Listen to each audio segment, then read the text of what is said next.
قال الله تعالى في كتابه: أعوذ بالله من الشيطان الرجيم من همزه ونفخه ونفسه لقد من الله على المؤمنين إذ بعث فيهم رسولا من أنفسهم.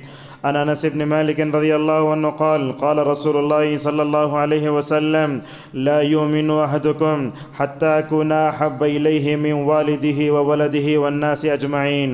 رواه الشيخان او كما قال عليه الصلاة والسلام. معزز حاضرین، پردہ نشین خواتین اسلام، آج کے خطبہ جمعہ میں ہم آپ کے سامنے جس موضوع سے متعلق آپ کے سامنے چند باتیں رکھیں گے، ربیع الاول کے مہینے میں ہی کیوں رسول اللہ صلی اللہ علیہ وسلم کی سیرت بیان کی جاتی ہے۔ سب سے پہلے میں نے آپ کے سامنے سورہ آل عمران کی ایک آیت پڑھی۔ اللہ تبارک و تعالیٰ ساری انسانیت پر، خصوصاً مومنوں پر اللہ تعالیٰ کا احسان جو ہے وہ ذکر کرتے ہوئے اللہ فرماتا ہے: اللہ کی قسم، اللہ تعالیٰ نے بڑا احسان کیا مومنین پر جب اللہ تعالیٰ نے انہی میں سے ایک رسول بھیجا۔ علامہ سعدی رحمہ اللہ کہتے ہیں: هذه المنة التي امتن اللہ بها على عباده اکبر النعم بل اصلها۔ دنیا میں اللہ پر بہت احسان ہے، اور آپ جانتے ہیں اللہ کا احسان ایسا ہے ہم اس کا احسان چکا نہیں سکتے۔ ان احسانات میں ایک احسان یہ ہے، علامہ سعدی کہتے ہیں، سارے انسانیت پر، مومنین پر خاص احسان یہ ہے کہ اللہ تبارک و تعالیٰ نے مومنوں پر ماشاءاللہ رسول اکرم صلی اللہ علیہ وسلم کو مبعوث فرمایا۔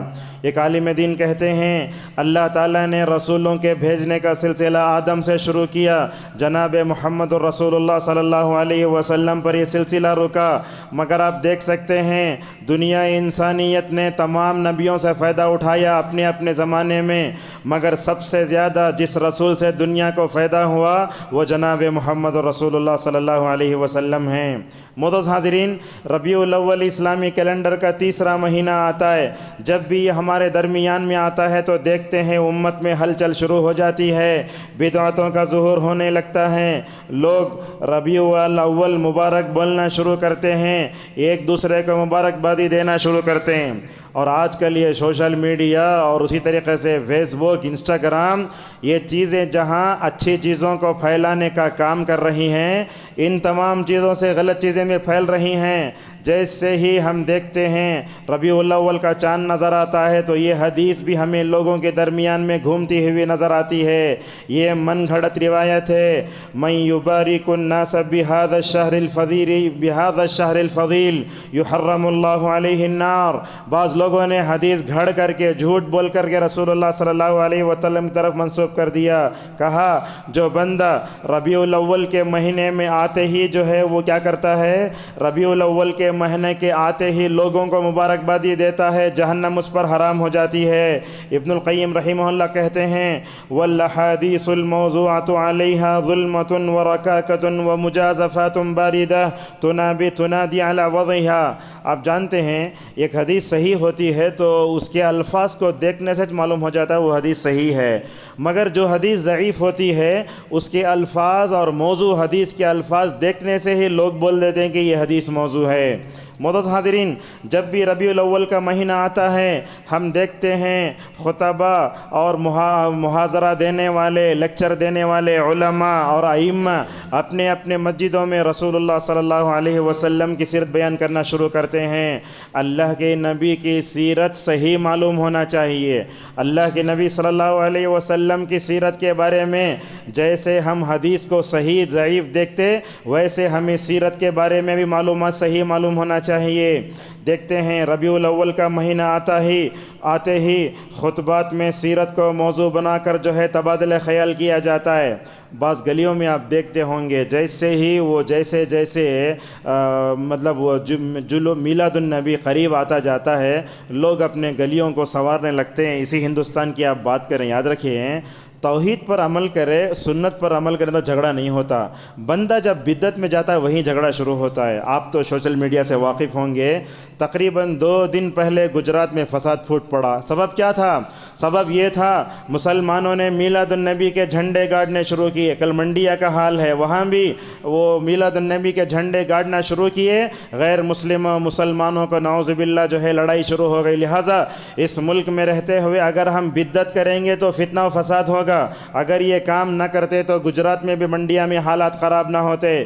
اسی طریقے سے ہم دیکھتے ہیں کہ ربیع الاول آتے ہی جو لوگ کبھی جو ہے رسول اکرم صلی اللہ علیہ وسلم پر ماہانہ درود نہیں پڑھتے، نمازیں نہیں پڑھتے، نبی کا نام نہیں جانتے، یہ لوگ سال بھر میں ایک مرتبہ وہ جلوس میں نکل کر جو ہے رسول اکرم صلی اللہ علیہ وسلم کا وہ کھوکھلا دعویٰ پیش کرنا شروع کرتے ہیں۔ یاد رکھیں، یہ میلاد النبی کا جو جلوس نکالا جاتا ہے اسے عید بھی آتا ہے۔ میں آپ کو بتاتا ہوں، جیسے ہمارے فون میں نیو ورژن اپڈیٹ آتا نا، ہر سال یہ بدعت بھی اپڈیٹ ہو رہی ہے۔ گزشتہ سال میلاد النبی ربیع الاول میں جو بدعتیں ہوئے اس سال نہیں رہیں گی، بلکہ اس میں اپڈیٹ ہو جائیں گی۔ لوگ میلاد النبی کی نماز یہ پڑھتے ہیں، نعوذ باللہ پتہ نہیں کہاں کہاں سے آ جاتا ہے۔ تو اس طریقے سے ہمیں ربیع الاول کے مہینے میں ہی خاص سیرت کا تذکرہ نہیں کرنا چاہیے، بلکہ ہمیشہ رسول اللہ صلی اللہ علیہ وسلم کی سیرت پر نظر ہونا چاہیے۔ آپ جانتے ہیں ایمان کے 6 ارکان آتے ہیں، اس میں ایک رکن ہے نبی کریم صلی اللہ علیہ وسلم پر ایمان لانا۔ اللہ تعالیٰ نے نبی پر ایمان لانے کا حکم بھی دیا۔ چند آیتیں ہم آپ کے سامنے پڑھتے ہیں۔ سب سے پہلے آیت ہے سورہ اعراف کی۔ اللہ فرماتا ہے فَآمِنُوا بِاللَّهِ وَرَسُولِهِ النَّبِيِّ الْأُمِّيِّ، کہا اے لوگو نہ اللہ پر ایمان لاؤ اور اس کے رسول پر ایمان لاؤ جو ان پڑھ تھا، جو لکھنا پڑھنا نہیں جانتے تھے۔ اور آپ جانتے ہیں اگر کوئی غیر مسلم اسلام میں داخل ہونا چاہتا ہے، اسے جہاں اللہ تعالیٰ کی وحدانیت پر ایمان لانا پڑتا ہے، وہیں رسول اللہ صلی اللہ علیہ وسلم کی نبوت اور رسالت کو بھی اسے تسلیم کرنا پڑے گا۔ ماشاءاللہ ہمارے مسجد کے اعظم میناروں سے اشہد ان لا الہ الا اللہ، اشہد ان محمد رسول اللہ کی آوازیں آتی ہیں۔ اسی طریقے سے مسجد میں داخل ہونے سے پہلے بھی ہم جو ہے ہم مسجد میں جب داخل ہوتے ہیں اس وقت بھی ہم رسول اکرم صلی اللہ علیہ وسلم پر درود پڑھتے ہیں، جیسا کہ ایک روایت آتی ہے، جیسا کہ موطا مالک میں بھی ہے، اور اسی طریقے سے وہ روایت ہے جو ہے کس میں ابن ماجہ میں، جس کو علامہ البانی رحمہ اللہ نے صحیح قرار دیا۔ فرمایا اللہ کے نبی صلی اللہ علیہ وسلم نے جب بندہ مسجد میں داخل ہوتا ہے تو یہ دعا پڑھنا چاہیے۔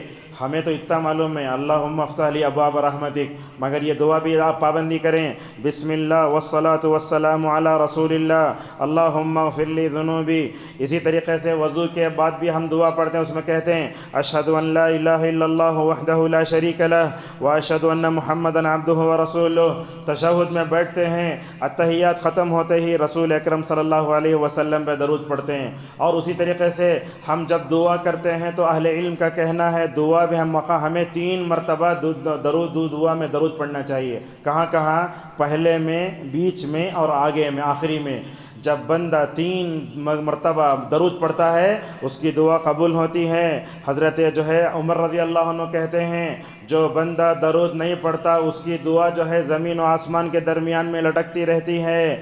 رسول اللہ صلی اللہ علیہ وسلم پر ایمان لانے کا تقاضا یہ ہے ہم ہمیشہ نبی کو یاد کرتے رہیں، اور خصوصاً جمعہ کا دن آتا ہے تو ہمیں درود پاک کا اہتمام خاص طور پہ کرنا چاہیے۔ ایک روایت آتی ہے حضرت اوس ابن اوس رضی اللہ عنہ کہتے ہیں کہ آپ صلی اللہ علیہ وسلم نے فرمایا ان من افضل ایامکم یوم الجمعہ فاکثروا علی من الصلاة فی فإن صلاتکم معروضۃ علی۔ یہ حدیث غور سے سنیے، آج کے خطبے کی بڑی بہترین حدیث ہے یہ۔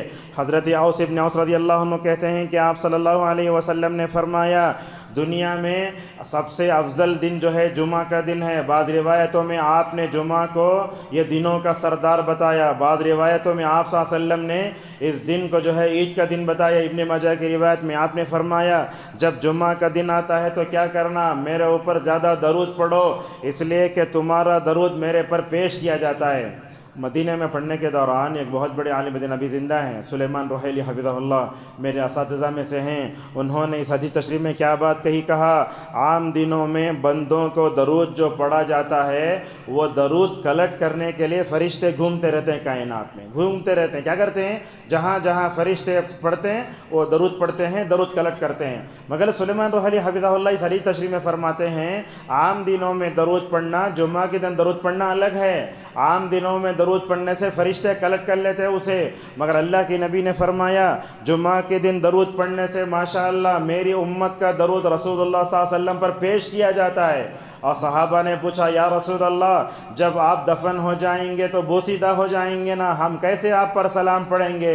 اللہ کے نبی صلی اللہ علیہ وسلم نے اس موقع پر فرمایا ان اللہ حرم علی الارض ان تاکل اجساد الانبیاء، آپ نے فرمایا کہ نبیوں کو جب دفن کیا جاتا ہے تو مٹی نہیں کھاتی اسے۔ اور آپ یہ بھی جانتے ہیں اللہ کے نبی صلی اللہ علیہ وسلم نے یہ بھی فرمایا ہر نبی اپنی قبر میں زندہ ہے، مگر اس زندگی کیفیت کا ہمیں پتہ نہیں ہے۔ آپ نے یہ بھی فرمایا الانبیاء احیاء فی قبورہم یصلون، تمام انبیاء آدم سے لے کر محمد صلی اللہ علیہ وسلم تک ہر نبی اپنے قبر میں زندہ ہے، اس زندگی کیفیت کا ہمیں پتہ نہیں ہے۔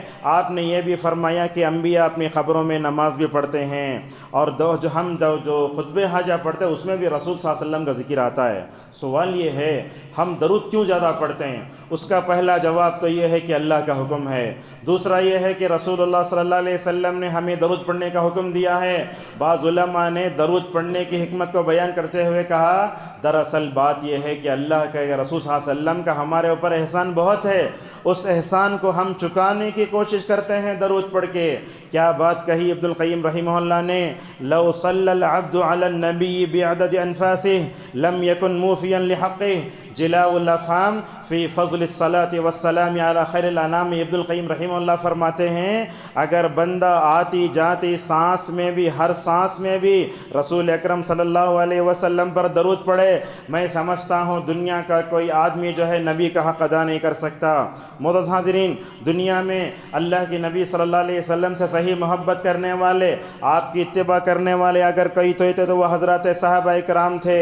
آپ صلی اللہ علیہ وسلم کی پیدائش سے لے کر مرتے دم تک آپ کی سیرت ایسی محفوظ ہے، میں اس ممبر پر کھڑے ہو کر اللہ کی قسم کھا کے کہہ سکتا ہوں کسی بھی زندگی کی اتنی باریک تفصیل دنیا میں موجود نہیں ہے۔ اسی لیے اللہ تبارک و تعالیٰ نے رسول اکرم صلی اللہ علیہ وسلم کا ذکر قرآن میں کیا، اور ذکر کیوں نہ ہو، اس لیے کہ اللہ تعالیٰ نے رسول اللہ صلی اللہ علیہ وسلم کے قلب اطہر پر تقریباً 23 سال تک قرآن کو اتارا۔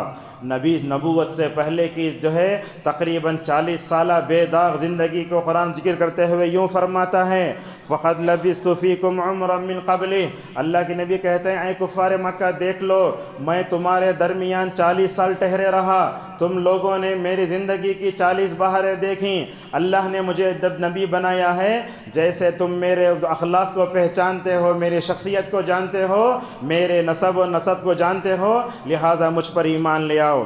اللہ اکبر، یہ خصوصیت تو دنیا میں کسی نبی کو نہیں مل سکی۔ اللہ تعالیٰ سورہ ہجر کی آیت نمبر 72 میں فرماتا ہے لَعَمْرُكَ إِنَّهُمْ لَفِي سَكْرَتِهِمْ يَعْمَهُونَ، یہ شاید بات آپ کے لیے نہیں ہے، اللہ تعالیٰ تو رسول اللہ صلی اللہ علیہ وسلم کی مبارک زندگی کی قسم کھاتا ہے، اور اللہ قسم کب کھاتا ہے؟ جب اللہ تعالیٰ کسی اہمیت کو بتانا چاہتا ہے۔ ابن عباس رضی اللہ عنہما فرماتے ہیں ما خلق اللہ وما ذرا وما برا نفسا اکرم علیہ من محمد صلی اللہ علیہ وسلم وما سمعت اللہ اقسم بحیات غیرہ۔ ابن عباس کون؟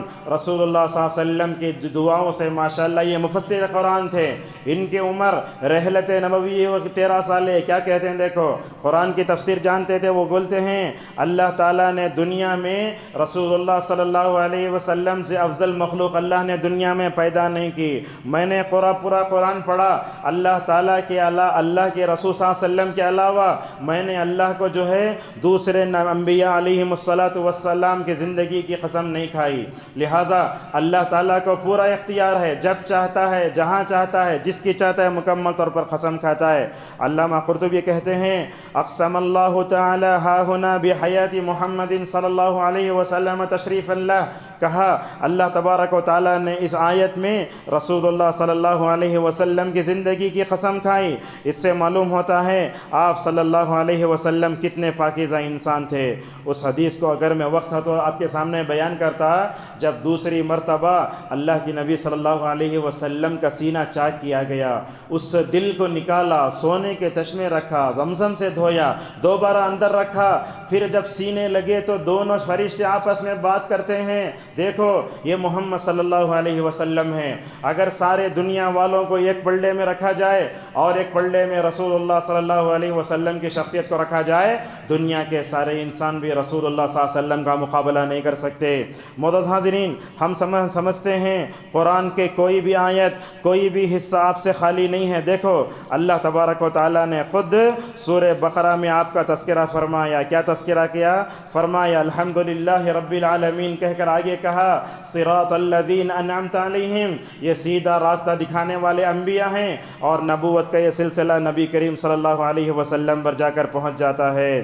اسی طریقے سے ہم دیکھتے ہیں اللہ کی نبی صلی اللہ علیہ وسلم کے بارے میں قرآن کے سب سے آخری صورت دیکھو، قل کا مطلب کیا؟ اے محمد صلی اللہ علیہ وسلم لوگوں سے کہہ دو۔ قرآن کی پہلی صورت میں آپ کا ذکر، قرآن کی آخری آیت میں آپ کا ذکر۔ اب آپ یہ آئیے، آپ کے سامنے ہم بتاتے ہیں ہمارے جو اسلاف تھے نا، وہ اللہ کے نبی صلی اللہ علیہ وسلم کا نام اور آپ کی سیرت سن کر کیسے متاثر ہو جاتے تھے۔ اب دیکھیے خطبہ 15 منٹ سے میں آپ کے سامنے دے رہا ہوں، کیا میرے دل پر رسول اللہ کی سیرت کا اثر ہوتا ہے کیا آپ کے دل پر اثر ہوتا ہے کیا؟ اگر آپ کی سیرت کا اثر نہیں ہوا تو کہیں اپنے ہمیں ایمان کو ٹٹولنا چاہیے۔ کیسے تھے دیکھو حضرات اسلاف اکرام، زین العابدین ابن علی ابن حسین رحمہ اللہ کہتے ہیں کننا نعلم مغازی رسول اللہ کما نعلم سورۃ من القرآن، بولتے ہم اپنے بچوں کو سیرت ویسے سکھاتے تھے جیسے قرآن کی سورت سکھاتے تھے۔ آج کہاں ہے؟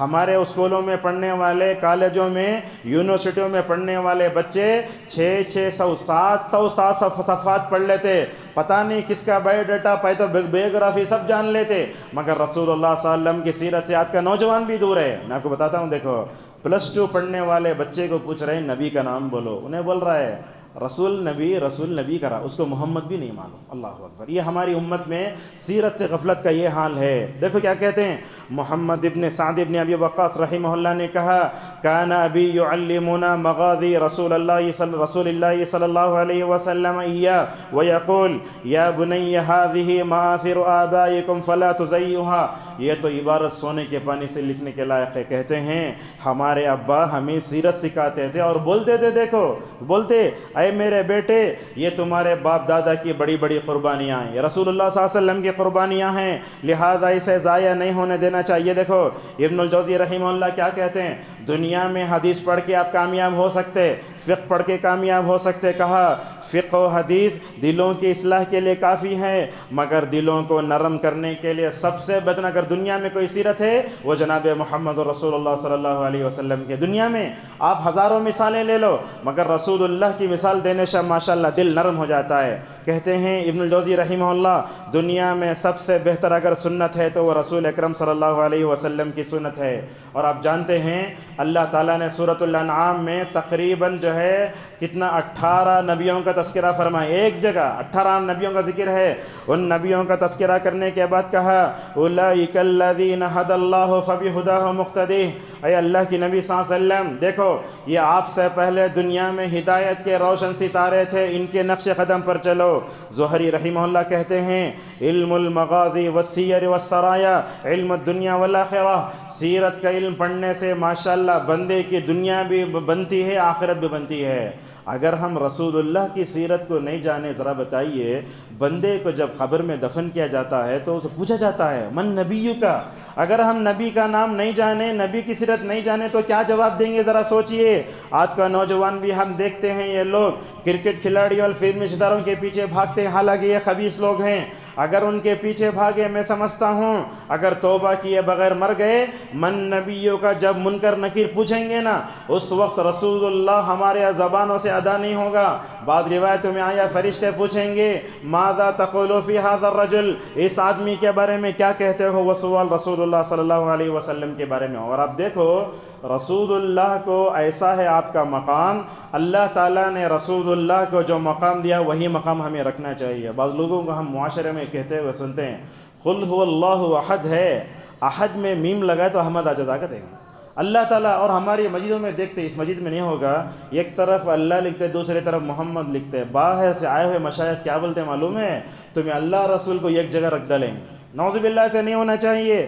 دیکھو منافقین نے کیا کیا، رسول اللہ کو اور عائشہ کو بدنام کرنے کی کوشش کی۔ سورۃ النور پڑھیے، اس میں حضرت عائشہ رضی اللہ عنہا پر نعوذ باللہ بدکاری کا الزام لگایا گیا۔ اللہ وہاں فرماتا ہے برے لوگ بری باتیں برے لوگوں کے لیے ہیں، اچھی باتیں اچھی لوگوں کے لیے ہیں، اچھے مرد اچھی عورتوں کے لیے ہیں، اور اچھی عورتیں اچھے مردوں کے لیے ہیں۔ یہ منافقین نے کیا کیا، عائشہ کو گرانے کی کوشش کی۔ اللہ تعالیٰ نے قیامت تک کے لیے ایسے اونچا اٹھا دیا۔ لہٰذا ہمیں اچھے نمونوں کو اپنے اندر پیدا کرنا چاہیے۔ اور یہاں خواتین اسلام بھی ہیں۔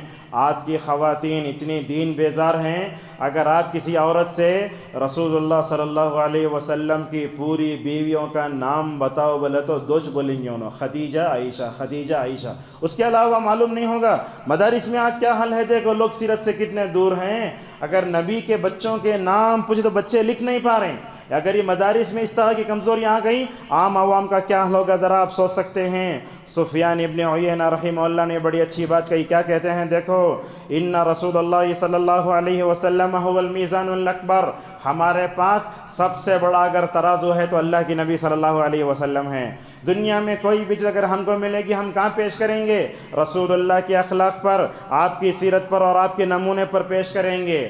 اگر کسی کی بات نبی کی بات کے مطابق ہو تو اس کو لیں گے، اگر کسی کی بات نبی کے بات کے خلاف ٹکراتی ہے ہم اسے چھوڑ دیں گے۔ اور آپ جانتے ہیں سیرت کی کتابیں جو آپ جانتے ہیں بات علماء نے بتائی ہے، دنیا میں سب سے زیادہ اگر کسی شخصیت پر لکھا گیا تو محمد صلی اللہ علیہ وسلم۔ دنیا کے کس زبان میں آپ کو سیرت کتاب چاہیے؟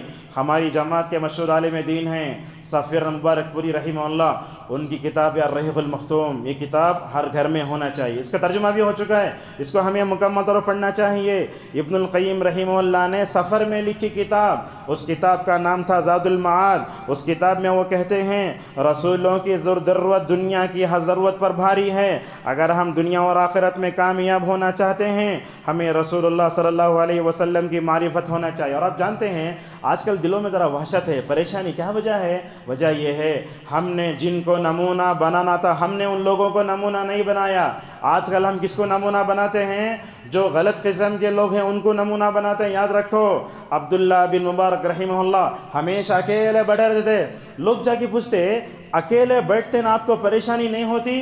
جواب کیا دیتے تھے؟ دیکھو جواب بولتے میرے پاس رسول اللہ کی سیرت ہے، مجھے کیوں وحشت ہوگی؟ میرے پاس صحابہ کی سیرت ہے، میرے اندر کیوں وحشت ہوگی؟ اور عبداللہ مبارک رحمہ اللہ کیا کرتے؟ ہمیشہ اکیلے بیٹھتے، لوگ بولتے ہمارے ساتھ آ کر بیٹھو تو اس وقت بولتے تمہاری مجلسوں میں غیبت کا تذکرہ ہوتا ہے، میں اپنے پاس رسول اللہ کے صحابہ کی سیرت رکھ لیتا ہوں، ماشاءاللہ میری تربیت ہو جاتی ہے۔ ہمارے اسلاف دیکھو رسول اللہ کا نام آیا تو کیسے ان کے دل پر اور ماشاءاللہ ان کے ذہن پر اثر ہوتا تھا۔ امام مالک رحمہ اللہ کہتے ہیں ایوب سختیانی رحمہ اللہ کو میں نے دیکھا جب کبھی پڑھاتے قال رسول اللہ صلی اللہ علیہ وسلم کہتے آنکھوں میں آنسو آتے، اتنا روتے امام مالک بولتے، میں بولتا کاش ایوب سختیانی خاموش ہو جائے تو کتنا اچھا ہے۔ اور امام مالک رحمہ اللہ کی عظمت کیا ہوتی، دیکھو کیا بولتے، ایک طرف کیا آپ جانتے ہوں گے جو لوگ مدینہ جاتے جانتے ہیں، ایک طرف تو عائشہ کا کمرہ ہے، دوسری طرف رسول اللہ صلی اللہ علیہ وسلم کا ممبر ہے، ان دونوں کے درمیان جگہ بولتے ریاض الجنہ۔ وہ جگہ آج کل تو اپائنٹمنٹ لے کر جانا پڑتا، مگر ہم جب تھے تو ماشاءاللہ عصر کو جا کے بڑی عشاء سے اٹھتے تھے۔ وہاں کیا ہے مسئلہ، وہ سفید جگہ ہے، وہ جنت کا ایک ٹکڑا ہے۔ حضرت امام مالک رحمہ اللہ وہاں بیٹھ کر موطا پڑھاتے تھے، حدیث کی کتاب، دائیں طرف دیکھتے تو حجرہ عائشہ نظر آتا، بائیں طرف دیکھتے تو رسول اکرم صلی اللہ علیہ وسلم کا ممبر نظر آتا تھا۔ اللہ اکبر، وہاں بیٹھ کر موطا پڑھاتے، کیسا ہوتا وہاں حال، وہ وضو کر کے آتے، اچھے کپڑے پہنتے، عطر لگاتے اور بیٹھ کر ماشاءاللہ بڑے اچھے انداز سے مکمل طور پڑھاتے تھے۔ جب ان کی محفل میں قال رسول اللہ صلی اللہ علیہ وسلم کا ذکر خیر ہوتا، آپ کے چہرے کا رنگ بدل جاتا، سر جھکا کر بیٹھ جاتے، پھر فرماتے میں نے محمد ابن المنکدر کو دیکھا ہے جب بھی رسول اللہ صلی اللہ علیہ وسلم کا تذکرہ ہوتا تو ہوتا کیا؟ ان کی آنکھوں میں آنسو آ جاتے۔ جعفر ابن محمد رحمہ اللہ ہمیشہ باوضو ہو کر حدیث پڑھاتے تھے۔ امام بخاری کے بارے میں جانتے نا، مکے میں رہتے تھے، ایک بھی حدیث اپنی کتاب میں داخل کرنا بولے تو پہلے جا کے غسل کرتے، اس کے بعد جو ہے اچھے کپڑے پہنتے، اس کے بعد جو ہے 2 رکعت نماز پڑھ کے اللہ سے استخارہ کرتے، اے اللہ میں اس حدیث کو جو ہے اپنی کتاب میں داخل کرنا چاہتا ہوں، تو شرح صدر کر۔ اگر ان کو مطمئن ہو جاتے تو ماشاءاللہ حدیث کو جو ہے مکمل طور پہ کرتے تھے۔ عبد الرحمن ابن قاسم رحمہ اللہ کے بارے میں آتا ہے جب بھی جو ہے رسول اللہ صلی اللہ علیہ وسلم کا نام آتا آپ کی عظمت سے ان کا منہ بھی سوکھ جاتا تھا۔ عامر ابن عبداللہ ابن زبیر رحمہ اللہ خوب روتے تھے۔ صفوان ابن سلیم رحمہ اللہ بھی نبی صلی اللہ علیہ وسلم کو یاد کر کے روتے، اتنا روتے لوگ ان کے اٹھ کھڑ کر چلے جاتے۔ ایک واقعہ آپ کو بتاتا ہوں، انشاءاللہ 5 منٹ میں اپنی بات کو سمیٹ لیتے ہیں۔ نبی کریم صلی اللہ علیہ وسلم ممبر پر کھڑے ہو کر خطبہ دیتے تھے۔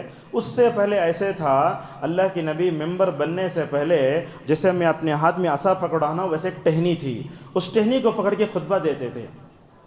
اس کے بعد ایک عورت نے کیا کیا، ممبر بنا کر نبی کریم صلی اللہ علیہ وسلم کے پاس بھیجا، آپ اس ممبر پر چڑھ گئے، اس ٹہنی کو آپ نے چھوڑ دیا۔ حضرت جابر رضی اللہ عنہ کہتے ہیں میں نے دیکھا جب رسول اکرم صلی اللہ علیہ وسلم اس ٹہنی کو پکڑ کے خطبہ دیتے وہ ٹہنی خاموش رہتی، اللہ کے نبی نے چھوڑ دیا، وہ ٹہنی رونے لگی۔ جابر رضی اللہ عنہ کہتے ہیں پوری مسجد نبوی میں 10 مہینے کی حاملہ عورتنی جیسے روتی کے ویسے رونے کی آواز ہے۔ اور نبی کریم صلی اللہ علیہ وسلم رحمۃ اللہ عالمین تھے نا، آپ ہر چرند پرند پر بھی رحم کرتے تھے۔ آپ صلی اللہ علیہ وسلم کو اس ٹہنی پر بڑا رحم آیا۔ جابر کہتے ہیں اللہ کے نبی صلی اللہ علیہ وسلم خطبے دوران ممبر سے اتر گئے، آپ صلی اللہ علیہ وسلم نے اس کے سر پر اس پر ٹہنی پر ہاتھ رکھا۔ آپ نے اس موقع پر فرمایا اگر میں اس کے ٹہنی پر ہاتھ نہ روکتا تو قیامت تک یہ روتی۔ اللہ اکبر۔ بولتے ہی حسن رحمہ اللہ اس حدیث کو ذکر کر کے لوگوں ایک لکڑی رسول اللہ صلی اللہ علیہ وسلم کی محبت میں روتی ہے، لہٰذا تم سب کو بھی رسول اللہ صلی اللہ علیہ وسلم سے ملاقات کی تمنا رکھنا چاہیے۔ اور آپ صلی اللہ علیہ وسلم نے اس امت کو خوشخبری دی، کہا جو مجھے دیکھے بغیر ایمان لاتے ان کے لیے 7 مرتبہ خوشخبریاں ہیں۔ اور دیکھو سعید ابن مسیب کیا کہتے ہیں، ہمارے پاس ہوتا کیا کبھی کبھی گھر میں ہمیں لمبے پڑھ کو بھی قرآن پڑھ لیتے، حدیث بھی پڑھ لیتے، ہمارے اسلاف ویسے نہیں تھے۔ سعید ابن مسیب رحمہ اللہ کہتے ہیں زمین پر لیٹ کر مجھے حدیث پڑھانا مجھے پسند نہیں آتا۔ ایک مرتبہ عبداللہ بن مبارک رحمہ اللہ چلتے ہوئے جا رہے ہیں، لوگ آ کر ان سے حدیث پوچھتے ہیں، بولتے عبداللہ بن مبارک رسول اللہ کی حدیث کی عظمت ایسی ہے میں چلتے ہوئے بیان نہیں کر سکتا، کھڑے ہو کر بیان کرنا چاہیے۔ اور آخری واقعہ دیکھو، یہ فتنہ خلق قرآن ایک بہت بڑا فتنہ تھا، قرآن کو مخلوق بولو۔ امام احمد رحمہ اللہ کو اس فتنے میں مارا گیا۔ ابن الجوزی تو کہتے ہیں جو کوڑے مارے جاتے نا، اگر وہ کوڑے ہاتھیوں کو مارتے تو ہاتھی مر جاتا تھا۔ 3 خلیفہ بدلے، مامون شروع کرا یہ فتنے کو۔ 2 نمبر معتصم آیا، مگر جو ہے وہ امام احمد رحمہ اللہ وہ کیا تھے، اپنے اس عقیدے پر جمے ہوئے تھے، کوڑے کھانے تیار ہو جاتے مگر وہ اپنے موقف سے ہٹتے نہیں۔ 3 خلیفہ آیا، اس کا نام تھا واسق باللہ۔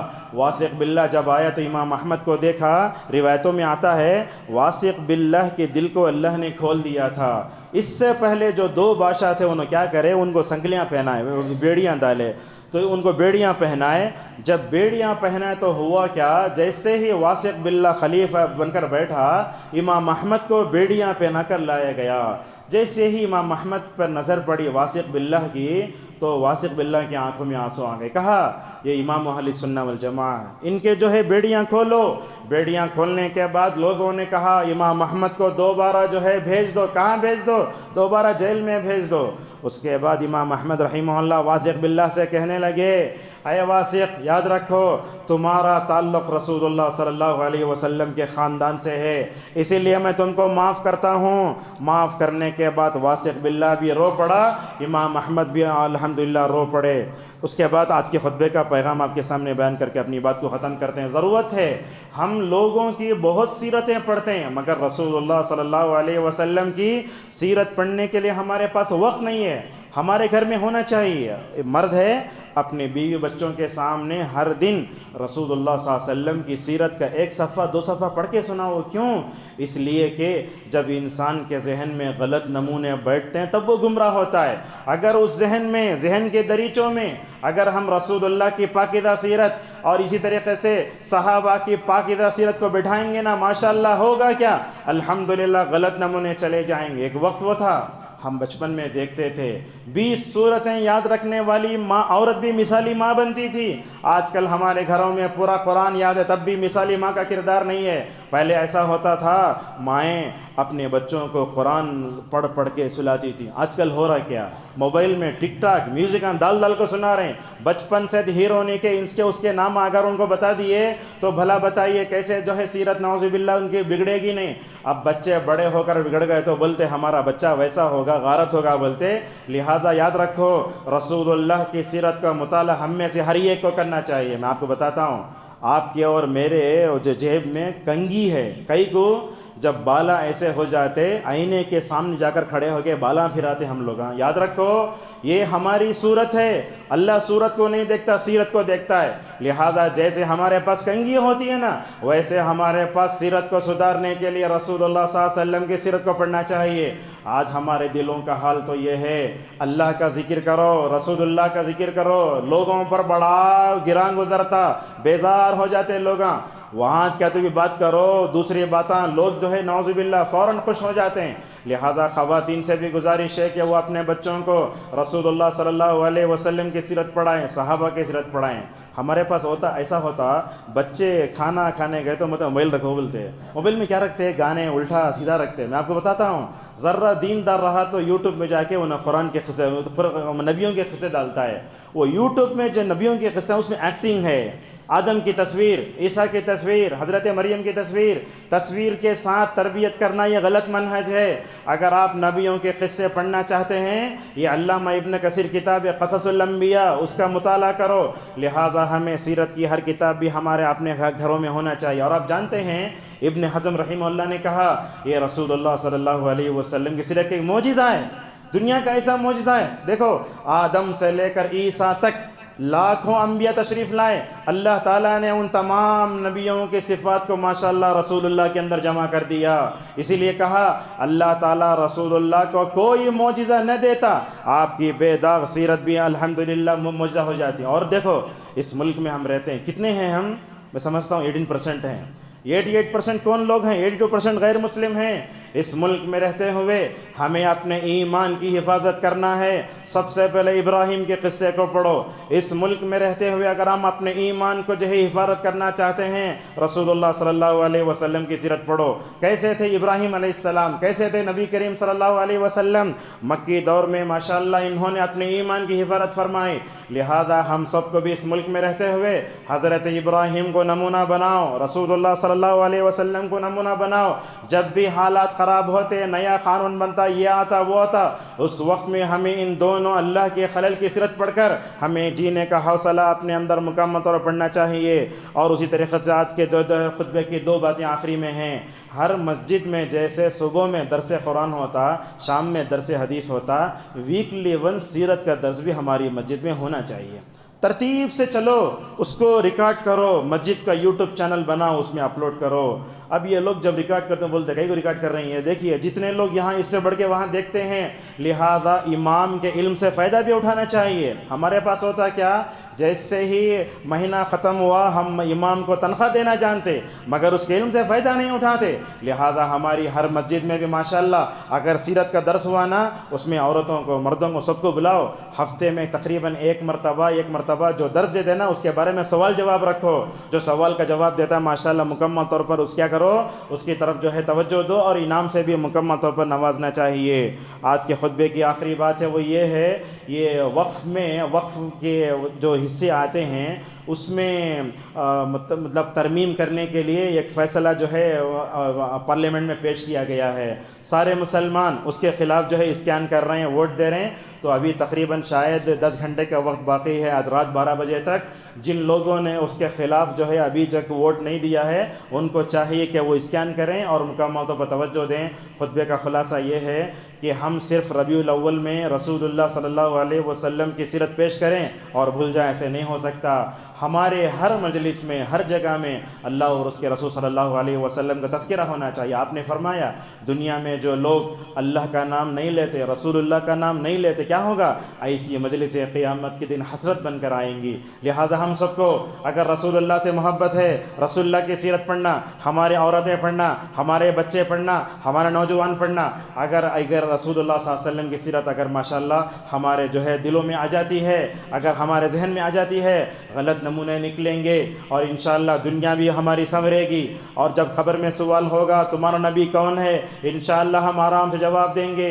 اور جو لوگ رسول اللہ کی سیرت پڑھتے ہیں ان کے لیے قیامت کے دن رسول اللہ کی شفاعت اور آخر میں جو ہے جنت میں آپ کی معیت اور رفاقت بھی نصیب ہوگی۔ یہی اپنے خطبے کو روکتے ہیں۔ اللہ تبارک و تعالیٰ سے ہماری دعا ہے اللہ تعالیٰ ہم سب کو رسول اللہ صلی اللہ علیہ وسلم کے حقوق کو ادا کرنے کی ہم سب کو توفیق عطا فرمائے۔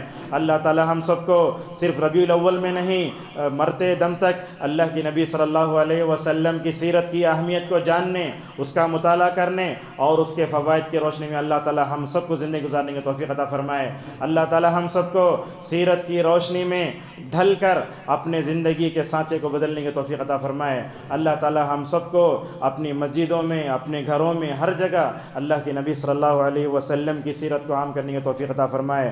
اللہ تعالیٰ ہم سب کو اس ماہ میں جو لوگ بدعت کرتے ہیں ہر طرح کی بدعت سے ہماری حفاظت فرمائے۔ اے اللہ اس وقت اس ممبر پر کھڑے ہو کر مبارکباد دعا کرتے ہیں جو بھی بدعتی طبقہ رسول اللہ صلی اللہ علیہ وسلم کے شان میں جو ہے گستاخی کر رہا ہے یا آپ کی شان میں غلو کر رہا ہے، اللہ تعالیٰ بدعتی مسلمانوں کو ہدایت کے دولت سے مالا مال فرمائے۔ اللہ تعالیٰ ہم سب کو توحید پر رکھے، سنت پر باقی رکھے، اور اسلاف ہمیشہ ہی دعا پڑھتے تھے اے اللہ جب تک باقی رکھ، توحید پر باقی رکھ، اے اللہ جب ہمارا خاتمہ ہو تو سنت پر ہمارا خاتمہ ہو۔ وآخر دعوانا ان الحمد للہ رب العالمین۔